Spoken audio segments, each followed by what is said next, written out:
다 함께 찬송가 146장 저 멀리 푸른 언덕에 찬송하신 후 2026년 3월 22일 사순절 제5주 온유교회 주일 예배를 시작하시겠습니다.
이어서 찬송가 176장 주 어느 때 다시 오실는지 찬송하시겠습니다.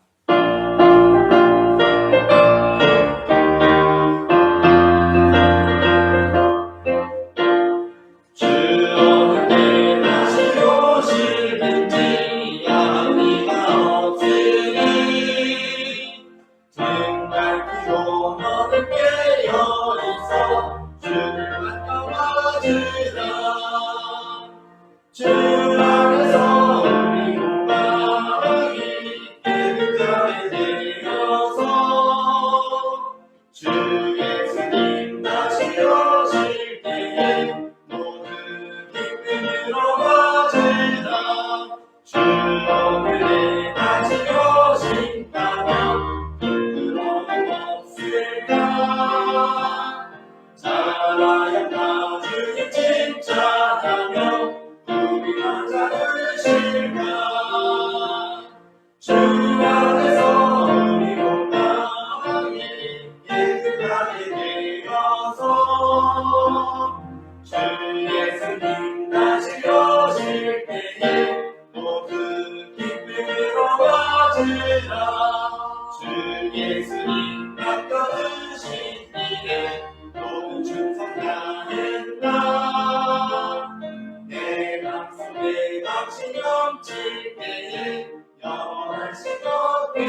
다시 오실 때에 모든 기쁨으로 가지라.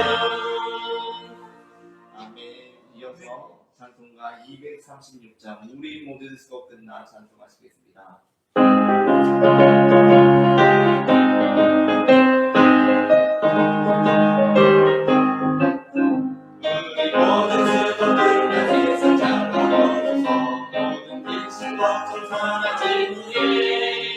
주를 뵙고 성도 함께 끌려가는 소리가 새를 살레에서 성도들이 함께 울리고 노래하리라. 새 예루살렘 새 예루살렘 모든 나를 높이 불러하니 마음을 가지리. 새 예루살렘에서 가는 길이 외롭고 주는 나를 시험 만나는 것도 없으며 주를 믿고 살아가는 그의 뜻을 알리라. 새 예루살렘에서 성도들이 함께 넓게 기뻐 노래하리라. 새 예루살렘 새 예루살렘 모든 나를 높이 불러하니 마음을 가지리. 새 예루살렘에서 내가 세상 나타나는 모든 것들 주의 영광 찬란하게 비칠 때 나를 구속하신 주의 기쁨에 노래하리. 새 예루살렘에서 성도들이 함께 넓게 기뻐 노래하리라. 새 예루살렘 새 예루살렘 모든 나를 높이 불러하니 마음을 가지리. 새 예루살렘에서 아름다운 그곳에서 주가 성도와 사랑하는 주님을 외울게. 주의 영광 노래하며 영원토록 살리라. 새 예루살렘에서 성도들이 함께 열대 기뻐 노래하리라. 새 예루살렘 새 예루살렘 모든 나를 높이 불러하니 마음을 가지리. 새 예루살렘에서 아멘.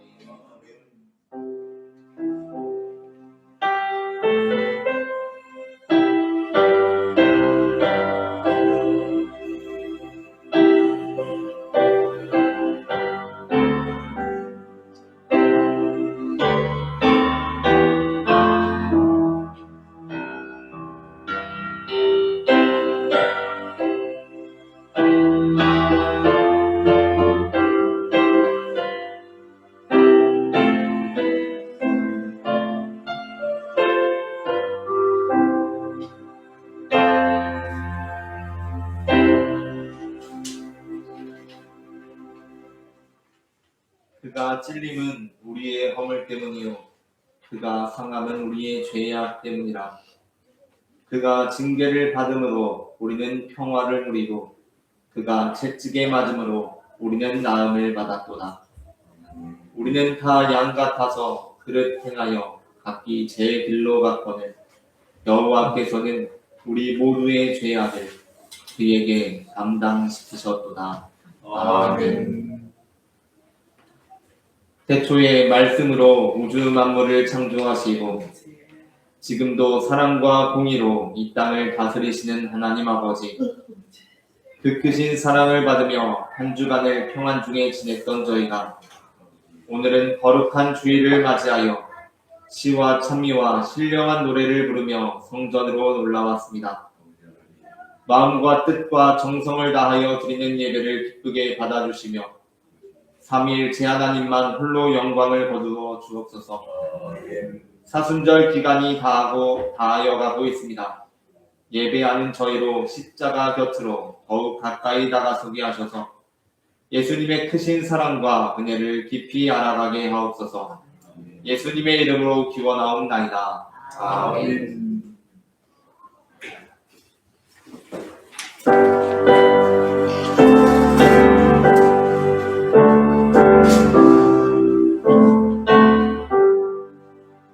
주의 강림이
함께 우리 죄의 고백을 주님께 올려드리시겠습니다.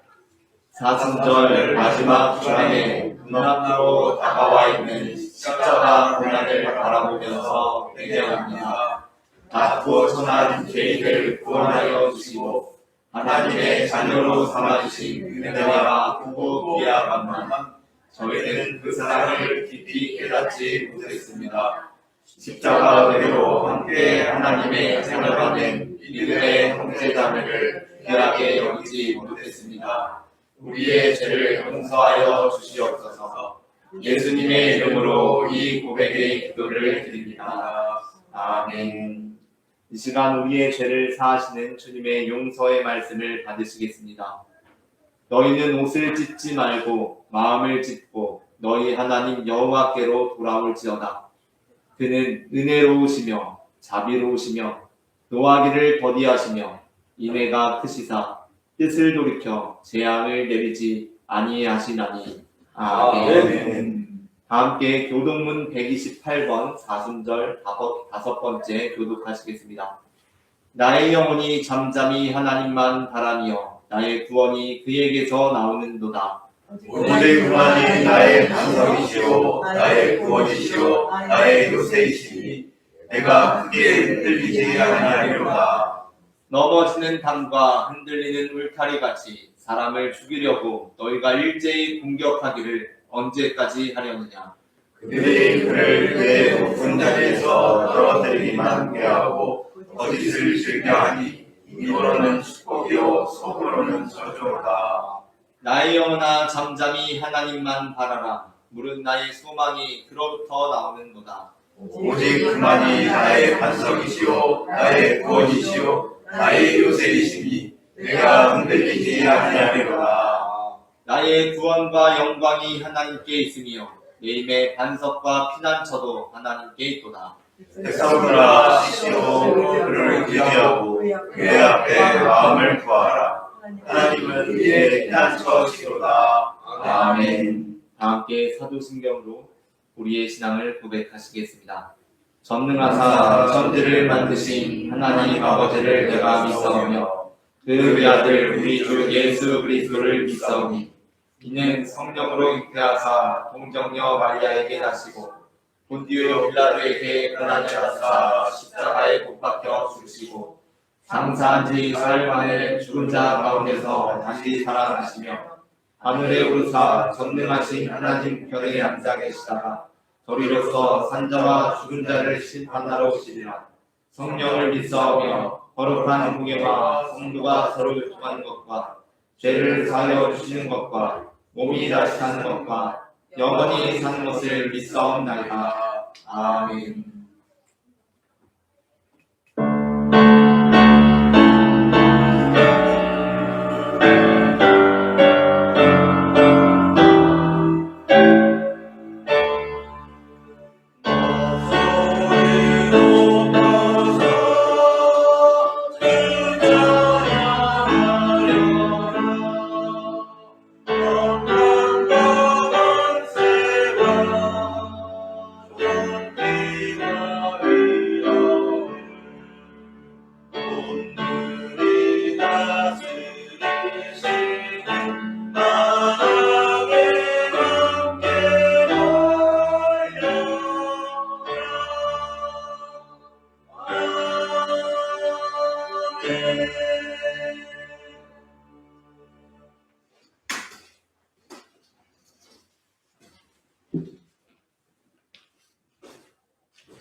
사랑과 은혜가 충만하신 하나님 아버지, 거룩한 주일을 허락하시고 이 자리에서 예배드릴 수 있도록 인도해 주심에 감사를 드립니다. 지난 한 주간도 하나님의 은혜 안에서 살게 하시고 우리의 걸음을 선한 길로 인도해 주심에 감사드립니다. 우리 삶을 돌아볼 때 하나님의 뜻대로 살지 못한 순간들이 많았음을 고백하며 연약함을 용서하시고 주의 은혜로 새롭게 하여 주옵소서. 이 시간 이곳에 모인 모든 성도님들이 하나님을 온전히 예배하게 하시고 마음과 정성을 다해 찬송하고 기도하며 말씀을 사모하는 시간이 되게 하옵소서. 우리의 예배가 형식적인 시간이 아니라 하나님을 진심으로 사랑하며 신실한 살아있는 예배가 되게 하여 주옵소서. 사랑의 주님, 추운 겨울이 지나가고 다가오는 봄을 준비하는 3월의 시간 속에서 우리의 믿음을 새롭게 하시고 날마다 성장하는 신앙이 되게 하옵소서. 우리의 삶 가운데 하나님의 은혜가 충만하게 하여 주옵소서. 우리 온유교회와 성도님들을 위해 기도합니다. 찬양과 기도와 예배를 통하여 성도님들의 믿음이 더욱 굳건하게 하시고 말씀과 기도 가운데 하나님을 깊이 만나는 시간이 되게 하옵소서. 서로 사랑하고 섬기며 하나님께 영광 돌리는 교회가 되게 하옵소서. 온유교회 성도님들 모든 가정 가운데 하나님의 평안과 은혜가 넘치게 하시고 삶의 어려움과 문제 가운데 있는 성도님들에게 하나님의 도우심과 인도하심을 허락하여 주옵소서. 병상에서 고통받는 이들이 있다면 온전한 건강으로 치유의 은혜를 더하여 주시고 마음이 지치고 낙심한 성도님들에게는 위로와 세임을 허락하여 주옵소서.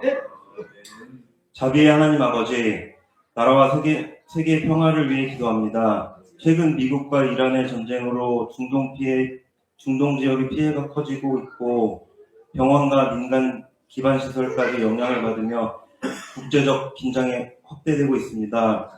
또한 호르무즈 해협 봉쇄와 에너지 충격으로 세계 경제의 불안도 커지고 있습니다. 전쟁이 하루빨리 그치게 하시고 강한 자의 힘이 아니라 주님의 공의와 긍휼이 역사하게 하옵소서. 무고한 생명들이 더 이상 희생되지 않게 하시고 탐욕과 보복과 교만이 멈추게 하시고 세계 지도자들에게 분별력과 절제를 허락하여 주옵소서. 이 혼란한 시대 속에서 교회가 더욱 깨어 기도하게 하시고 평화의 왕 되신 그리스도 세상 가운데 증거하게 하옵소서. 오늘 말씀 전해주실 목사님을 위해 기도합니다. 성령의 충만함과 영육의 강건함을 더하여 주시고 선포되는 말씀을 통하여 죽어있던 심령이 살아나게 하시고 낙심했던 마음들이 새 힘을 얻고 생명의 능력이 되게 하옵소서. 우리 온유교회를 위하여 수고하시는 모든 손길들을 기억하여 주시고 간절히 드리는 이 예배를 기쁘게 받아 주옵소서. 추웠던 겨울을 보내고 따스한 봄, 새로운 계절을 맞는 저희가 겉모습만 바뀌는 것이 아니라 십자가를 통하여 새로운 권능을 받는 온유교회 성도님들이 되게 하여 주옵소서. 항상 주님께 감사드리오며 오늘도 살아 역사하시는 주 예수 그리스도의 이름으로 간절히 기도드립니다. 아멘.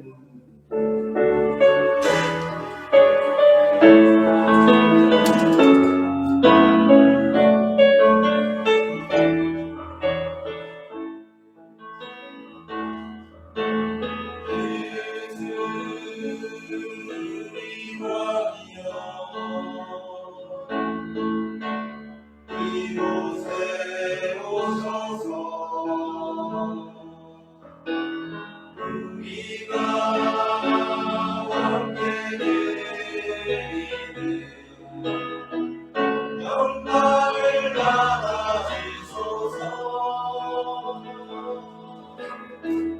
우리는 주님의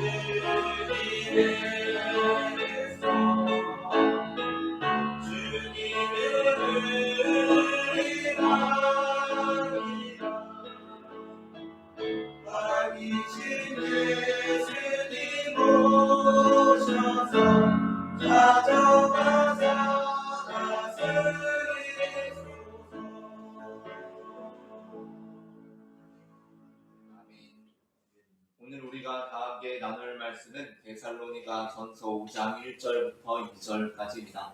제가 본문을 봉독하겠습니다. 형제들아, 때와 시기에 관하여는 너희에게 쓸 것이 없으면 주의 날이 밤에 도둑같이 이를 줄을 너희 자신이 자세히 알기 때문이라. 아멘. 이솝 우화 중에 양치기 소년 이야기는 우리에게 거짓말하지 말라는 분명한 교훈을 제시해 줍니다. 우리는 양치기 소년 이야기를 통해 그 거짓말하지 말라는 교훈을 그대로 받아들여야지 거기서 뭔가를 더 생각해서는 안 됩니다. 데살로니가전서 5장에서 바울은 주의 날이 도둑같이 이르리라고 말씀합니다. 이는 예수님의 말씀에 따르는 것입니다. 마태복음 24장 42절부터 43절입니다. 제가 봉독하겠습니다. 그러므로 깨어있으라. 어느 날에 너희 주가 임하는지 너희가 알지 못함이니라. 너희도 아는 바니 만일 집주인이 도둑이 어느 시각에 올 줄을 알았더라면 깨어있어 그 집을 뚫지 못하게 하였으리라. 아멘. 우리는 예수님의 이 말씀을 통하여 예수님께서 예고 없이 오신다는 것이구나 라고 생각하면 됩니다. 그게 아니라 이 말씀을 들으면서 예수님이 도둑 같다고? 그럼 예수님께서도 갑자기 오셔서 뭘 훔치시려는 건가? 하고 더 깊이 생각해서는 안 됩니다.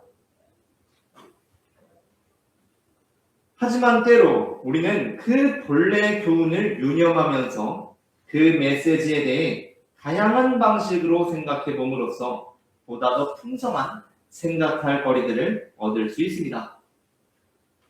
출애굽기 20장 13절부터 14절은 우리에게 이렇게 말씀합니다. 제가 봉독하겠습니다. 살인하지 말라, 간음하지 말라. 아멘. 이 말씀이 우리에게 지시하는 것이 무엇입니까? 그저 살인하지 말라, 간음하지 말라는 것입니다. 그런데 예수님께서는 우리에게 이렇게 말씀하셨습니다. 마태복음 5장 21절부터 22절 그리고 27절부터 28절입니다. 옛사람에게 말한 바 살인하지 말라. 누구든지 살인하면 심판을 받게 되리라 하였다는 것을 너희가 들었으나 나는 너희에게 이렇게 이르노니 형제에게 노하는 자마다 심판을 받게 되고 형제를 대하여 나가라 하는 자는 공회에 잡혀가게 되고 미련한 놈이라 하는 자는 지옥불에 들어가게 되리라. 또 간음하지 말라 하였다는 것을 너희가 들었으나 나는 너희에게 이르노니 음욕을 품고 여자를 보는 자마다 마음에 이미 간음하였느니라. 아멘. 본문에서 예수님께서는 기존의 교훈을 부정하시는 것이 아니십니다. 살인하지 말라, 간음하지 말라는 메시지는 여전히 본문을 통해 우리에게 분명하게 제시되고 있는 것입니다. 그러나 예수님께서는 우리로 하여금 그 본문을 더 깊이 생각해 보도록 이끄십니다. 그리고 그것을 통해 우리로 하여금 기존의 교훈을 부정하지 않으면서도 우리의 삶이 하나님 앞에 어떻게 더 온전히 설 수 있는지를 생각해 보게끔 인도하십니다. 양치기 소년 이야기는 우리에게 거짓말하지 말라는 교훈을 제시해 줍니다. 그러나 우리는 그 이야기 속에서 단순히 거짓말하지 말라는 교훈뿐만이 아니라 더 많은 것들을 생각해 볼 수 있습니다. 이를테면 우리는 양치기 소년이 늑대가 나타났다고 소리친 것은 단순한 장난, 거짓말이 아니라 그가 실제로 언제 늑대가 나타날지 모른다는 극도의 불안함과 생명이 위협받는 것 같은 공포 속에서, 하지만 그 역시 한 남자, 곧 사내 아이로서 자신의 두려운 마음을 들키고 싶지 않은 마음에 속으로는 정말 늑대가 나타나면 어떻게 되는지 몹시 무섭고 두려운 마음에 늑대가 나타났다라고 소리친 것이지만 겉으로는 그저 장난스럽게 소리친 척한 것은 아니었겠는가 하는 것입니다. 만일 그렇다고 한다면 동네 사람들은 그 소년이 늑대가 나타나지도 않았는데 늑대가 나타났다고 소리친 것에 대해서 늑대가 나타나지도 않았는데 자꾸만 늑대가 나타났다고 거짓말한다며 귀찮아하고 그를 거짓말쟁이 취급할 것이 아니라 언제라도 늑대가 나타나더라도 그가 걱정하지 않을 수 있는 환경을 조성해 주는 것이 마땅하지 않았겠는가 하는 것입니다. 생각해보면 그렇습니다. 사실 늑대는 언제든지 나타날 수 있습니다. 아니, 늑대는 언젠가는 반드시 나타나고 말 것입니다. 그렇다면 우리는 양치기 소년이 계속 거짓말을 한다고 탓할 것이 아니라 언젠가 반드시 나타날 늑대에 대비해야 합니다. 늑대는 언젠가 반드시 나타납니다. 예수님께서도 언젠가는 반드시 오십니다. 이렇게 표현을 하니까 또 어떤 사람은 아니, 아무리 그래도 예수님이 무슨 늑대야 하고 이는 우리가 믿는 예수님에 대한 모독이라고 따지고 들지도 모르겠습니다. 그러나 우리는 예수님께서는 스스로를 도둑에 비유하셨다는 것을 기억해야 합니다. 그러니까 여기서 늑대가 나타나듯이 예수님께서 오신다는 것은 예수님께서는 반드시 오시리라는 것, 그 이상도 이하도 아닙니다. 그런데 그래서인지 이제까지 수많은 양치기 소년들이 있었습니다. 그들은 예수님께서 몇 년 후, 혹은 몇 달 후, 혹은 며칠 후, 몇 날 몇시 몇 분에 오시리라고 주장했던 시한부 종말론자들입니다. 이들을 통해 많은 그리스도인들이 현혹되었고 그것들은 단순한 해프닝으로 끝났습니다. 그런데 그렇게 되자 또 많은 그리스도인들이 교회에서 종말에 대해 가르치는 것을 마치 거짓말처럼 여기게 되었습니다.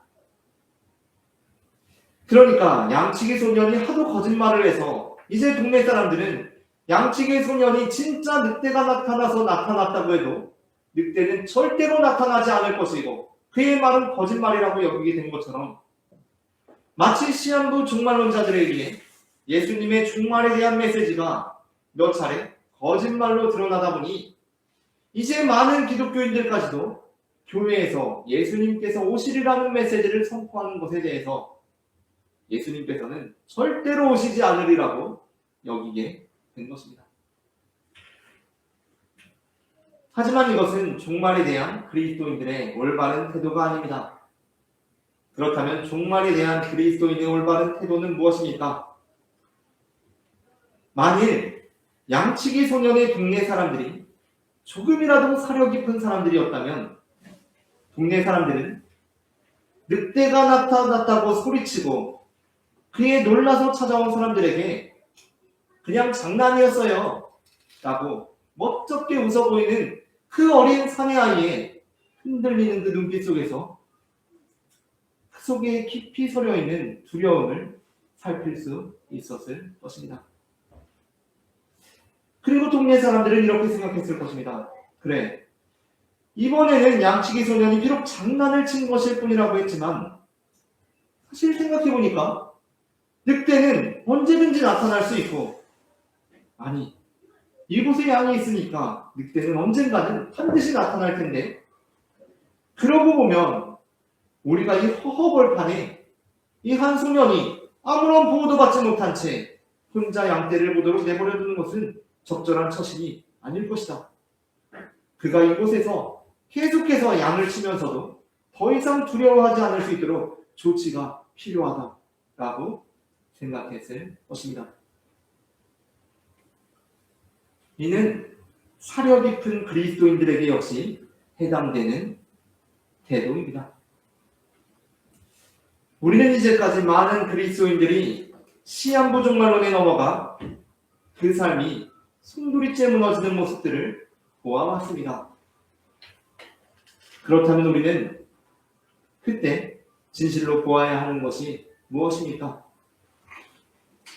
저런 바보 같은 사람들이 다 있나 하고 끝나서는 안 됩니다. 우리는 그들의 눈에서 그들을 사로잡고 있는 그 두려움을 보아야 합니다. 양치기 소년이 그냥 장난이었어요 라고 멋쩍게 웃어 넘기고 있지만, 그 마음 깊은 곳에 있었던 그 두려움, 진짜 늑대가 나타나면 어떻게 되는 거지? 한번 소리라도 쳐볼까? 했던 그 마음을 우리는 볼 수 있어야 합니다. 그리고 우리는 이렇게 생각해야 합니다. 그래, 그들이 그렇게 주장했던 것처럼 정말 예수님께서 오시지는 않았지만 사실 예수님께서는 언제든지 오실 수 있고, 아니 예수님께서는 반드시 오실 거예요. 그렇다면 우리가 단순히 그들을 보면서 어리석다고 여기는 것은 적절한 처신이 아니지. 그보다 우리가 예수님께서 다시 오실 것을 바라는 사람들로서 어떠한 삶을 살아가는 것이 옳은 것인지를 제대로 알고 전해야 하겠다라고 생각해야 한다는 것입니다. 오늘 우리는 주의 날이 도둑같이라는 제목의 설교를 나눕니다. 제가 제목을 먼저 읽으면 따라 읽으시면서 두 번 읽어보겠습니다. 주의 날이 도둑같이, 주의 날이 도둑같이, 주의 날이 도둑같이, 주의 날이 도둑같이 전해지는 말씀을 통하여서 주의 날이 반드시 우리라고 믿는 우리가 어떠한 삶을 살아야 하는지를 알게 되고, 반드시 오게 될 주의 날에 대한 바른 지식과 믿음으로 살아가는 우리가 되기를 바랍니다. 아멘.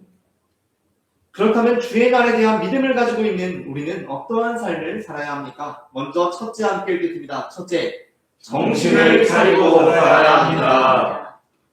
데살로니가전서 5장 3절부터 6절을 제가 공부하겠습니다. 그들이 평안하다, 안전하다 할 그때에 임신한 여자에게 해산의 고통이 이름과 같이 멸망이 갑자기 그들에게 이르리니 결코 피하지 못하리라. 형제들아, 너희는 어둠에 있지 아니하매 그날이 도둑같이 너희에게 임하지 못하리니 너희는 다 빛의 아들이요 낮의 아들이라. 우리가 밤이나 어둠에 속하지 아니하나니 그러므로 우리는 다른 이들과 같이 자지 말고 오직 깨어 정신을 차릴지라. 아멘. 6절에서는 자지 말고 오직 깨어 정신을 차릴지라 라고 말씀합니다. 그러니까 많은 사람들이 주의 날을 기다리는 것이 잠자지도 않고 주의 날을 기다려야 하는 것. 그러니까 신앙적으로 각성된 상태를 늘 유지하고 사는 것. 예를 들자면 모여서 이제 주님 오실 그날까지 힘써 예배하고 기도하고 찬양만 하며 사는 것. 우리의 전 재산을 다 하나님께 교회에 드리고 완전 모든 생활을 포기하고 살아가는 것이라고 생각합니다. 하지만 그렇지는 않습니다. 잠은 자야만 해요. 우리는 신앙적으로 늘 각성된 상태, 늘 마음 뜨거운 상태로 살아갈 수 없습니다. 예수님의 열 처녀 비유에서도 슬기 있는 다섯은 잠도 자지 않고 있었던 것이 아니라 그들 역시 미련한 자들과 함께 잠들었었습니다.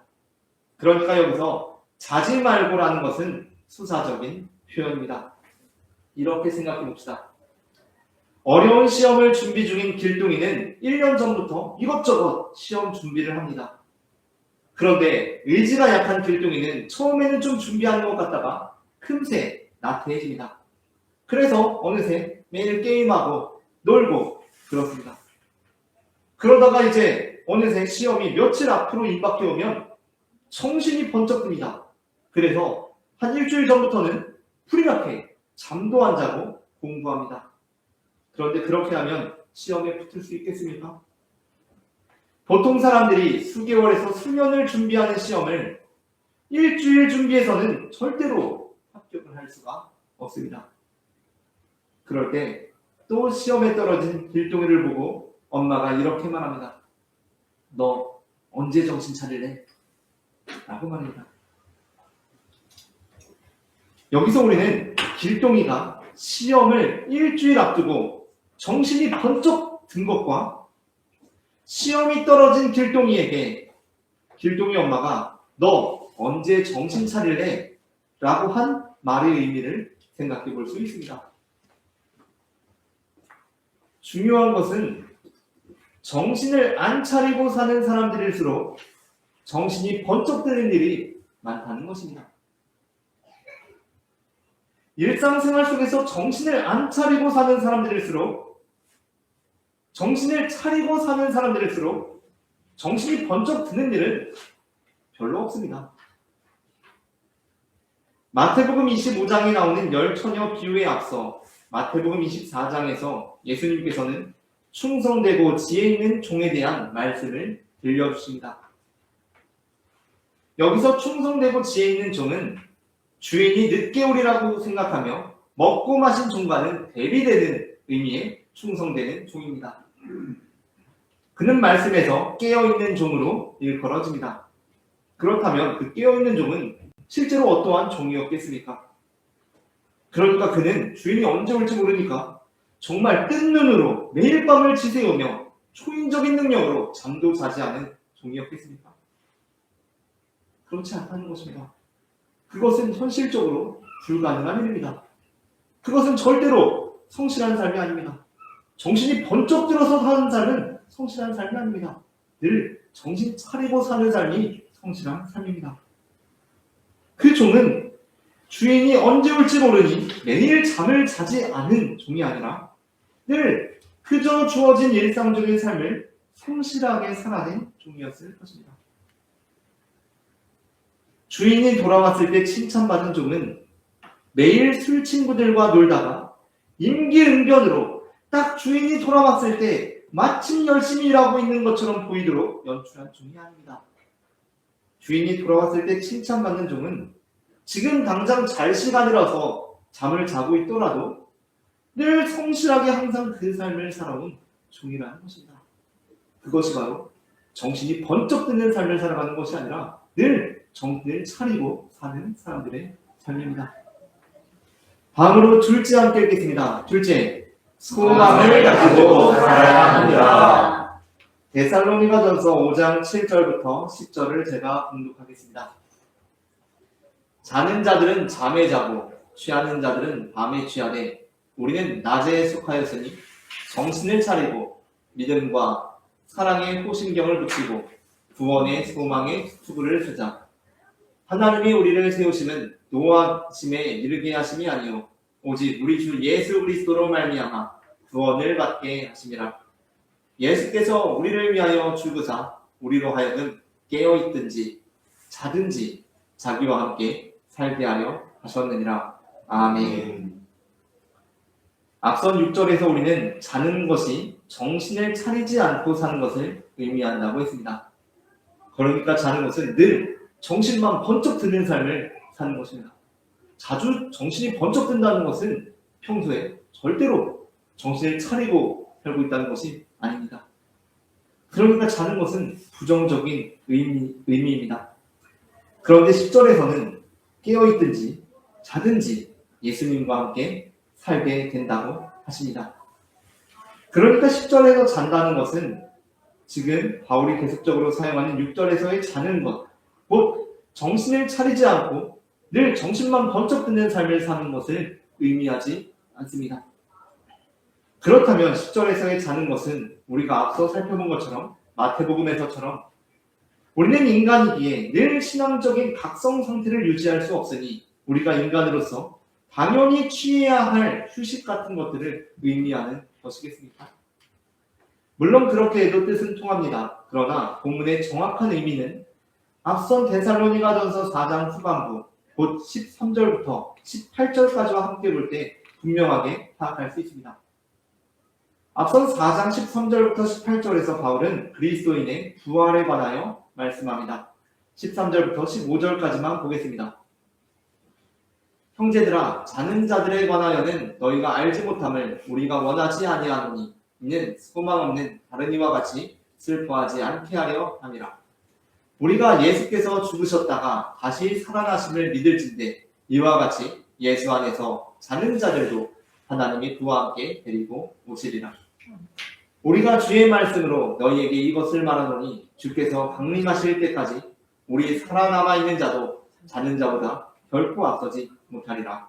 아멘. 본문에서 바울은 잔다는 표현을 사용하는데 이는 육체적인 죽음을 의미합니다.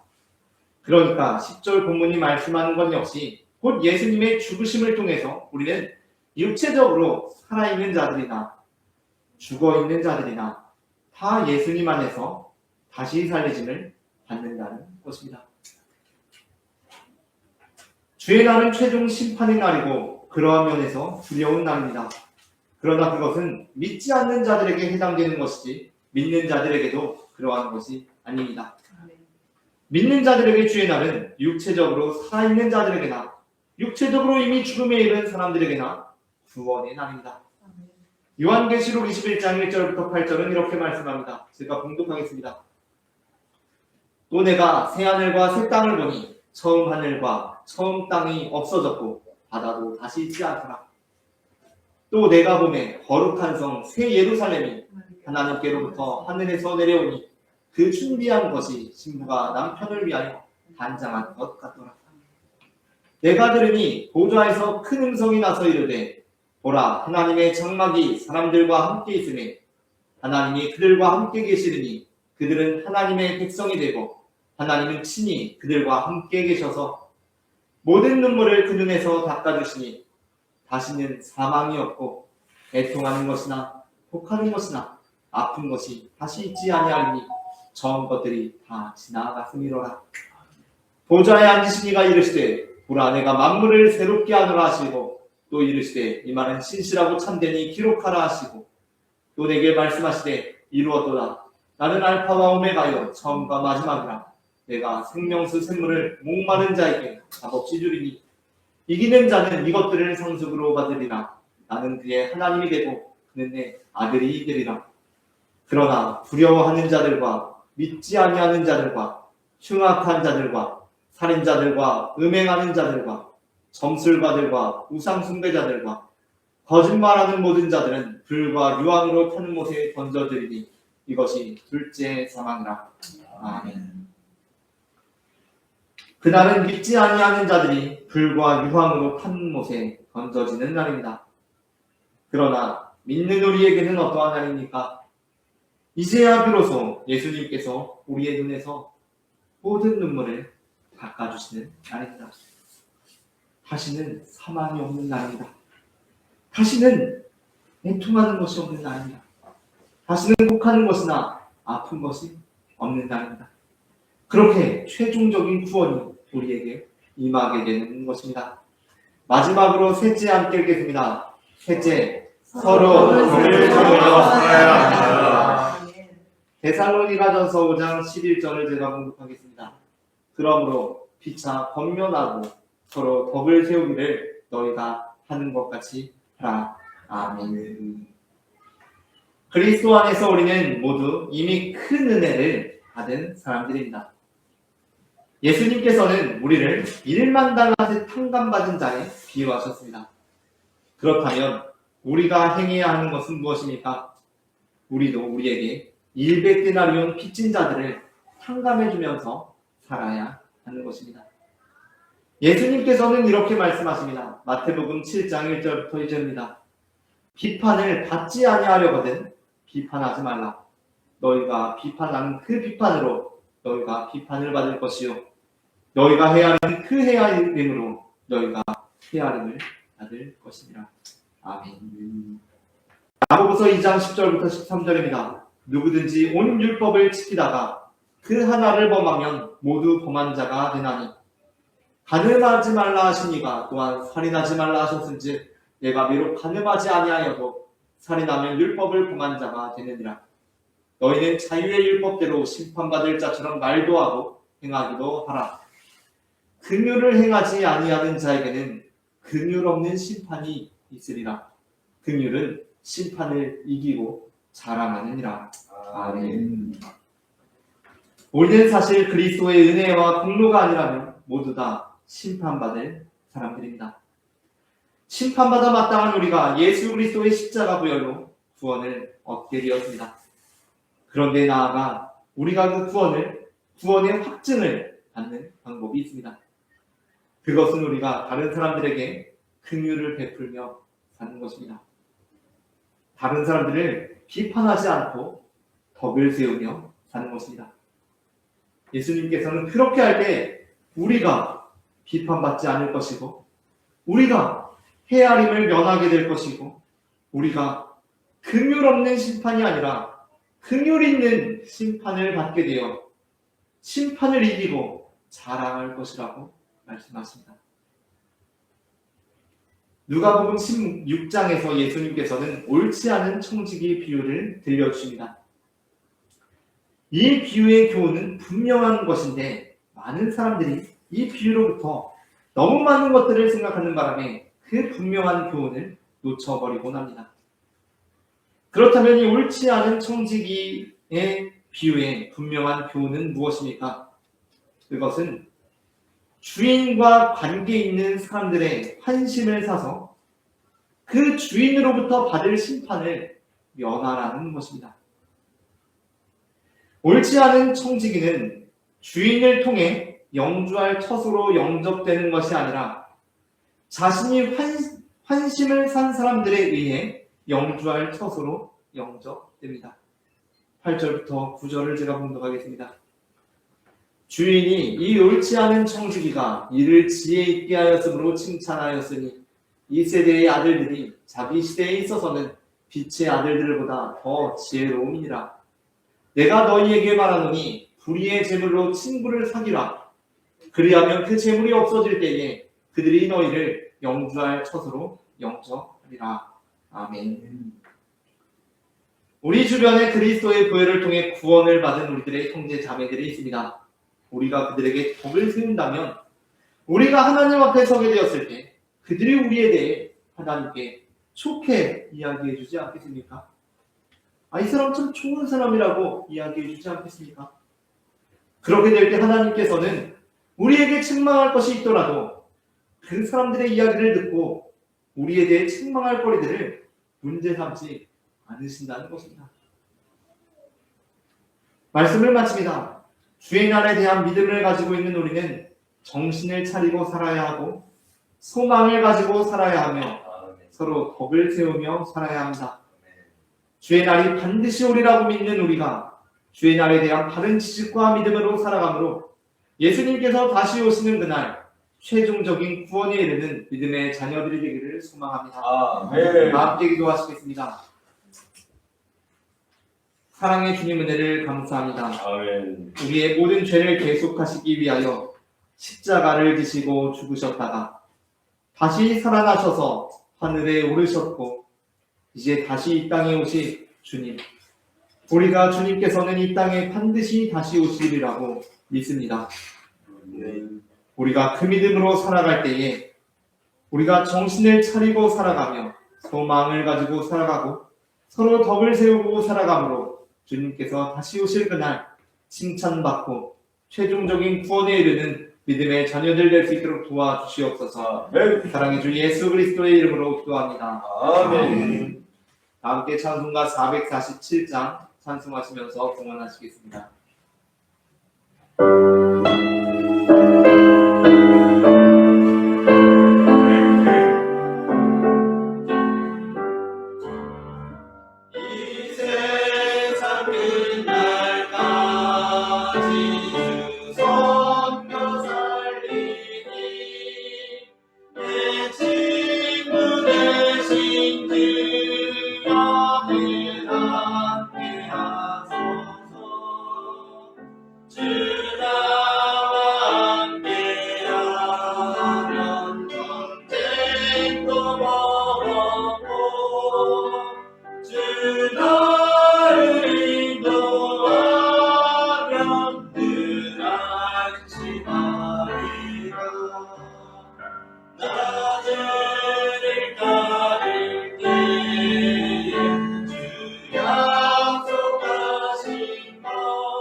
섬기며 살리니 그 뜻을 위해서 맹땅이 거하소서.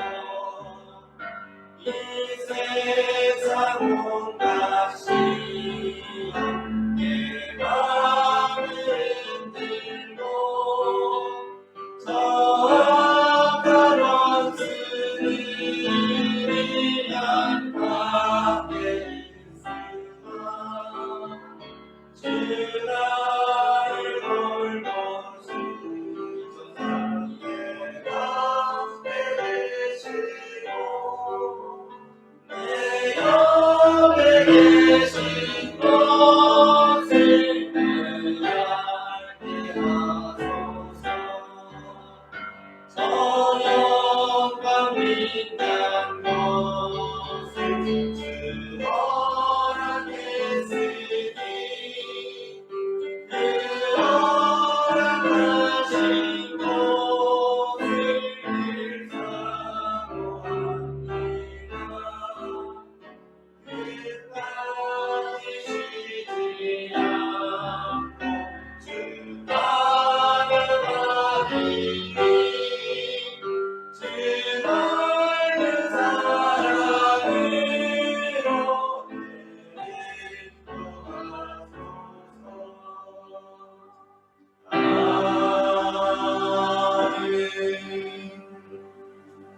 함께 기도하시겠습니다.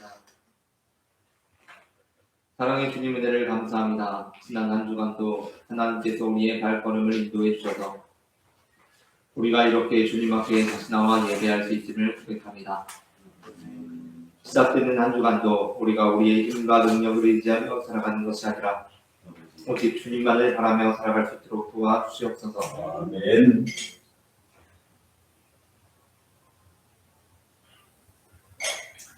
이 시간에도 주님 앞에 거룩한 예물 포원하여 드린 손길들을 주님 기억하여 주시고 그 예물 드리는 곳마다 하나님의 나라가 이루어지게 하시며 드린 손길들 가운데 또 주는 주님의 축복과 은혜가 우리의 잔을 서로 넘쳐 우리의 가족들에게, 이웃들에게, 동료들에게, 친구들에게까지 흘러갈 수 있도록 역사하여 주시옵소서. 아멘. 사랑의 주 예수 그리스도의 이름으로 기도합니다. 아멘. 이 시간에는 우리에게 생명을 주시는 주님의 몸과 피를 바치겠습니다.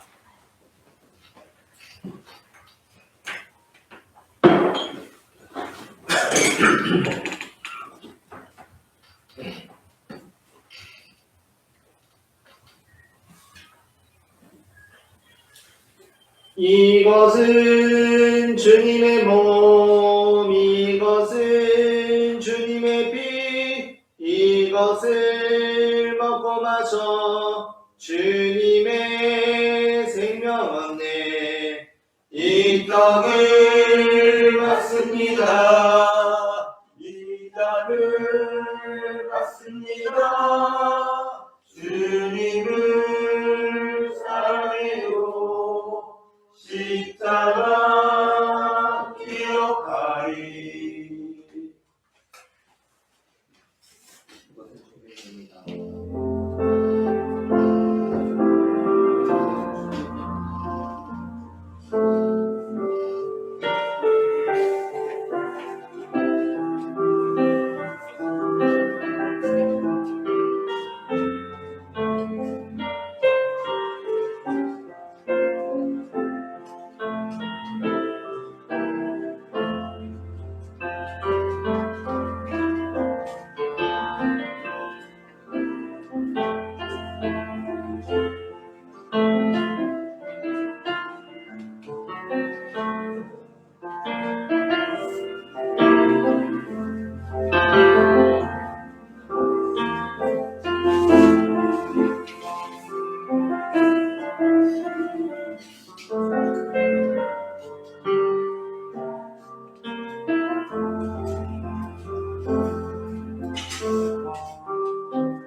감사하며 다 함께 기도하시겠습니다. 우리를 위해 생명을 주시는 하나님 아버지, 이 거룩한 신비에 감사드리오며 성령의 능력 안에서 새 사람이 되어 하늘나라가 이 땅 위에 임할 때까지 그리스도의 증인으로 행하여 주옵소서. 우리 주 예수 그리스도의 이름으로 기도합니다. 아멘. 함께 평화 인사 나누시겠습니다. 주님의 평화가 함께 하시기를 바랍니다. 주님의 평화가 함께 하시기를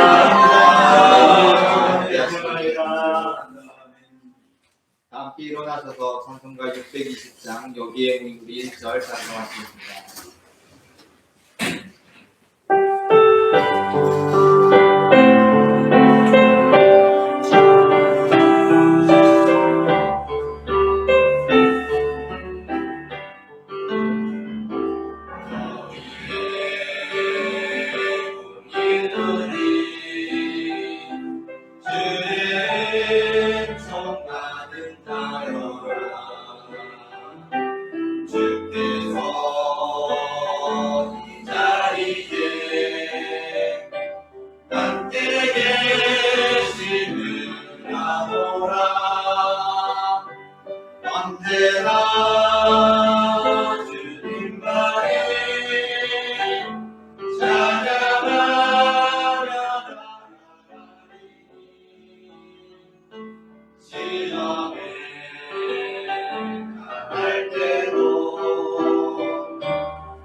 예수께서 이르시되 너희는 가서 모든 민족을 제자로 삼아 아버지와 아들과 성령의 이름으로 세례를 베풀고 내가 너희에게 분부한 모든 것을 가르쳐 지키게 하라. 볼지어다 내가 세상 끝날까지 너희와 항상 함께 있으리라. 아멘. 이제는 우리 주 예수 그리스도의 은혜와 하나님 아버지의 사랑과 성령님의 인도하심이 도둑같이 이르게 될 주의 날에 주님께 기쁨의 구원을 받기를 소망하는 모든 성도들의 삶 가운데 지금부터 영원토록 함께 하시기를 간절히 축원하옵나이다. 아멘.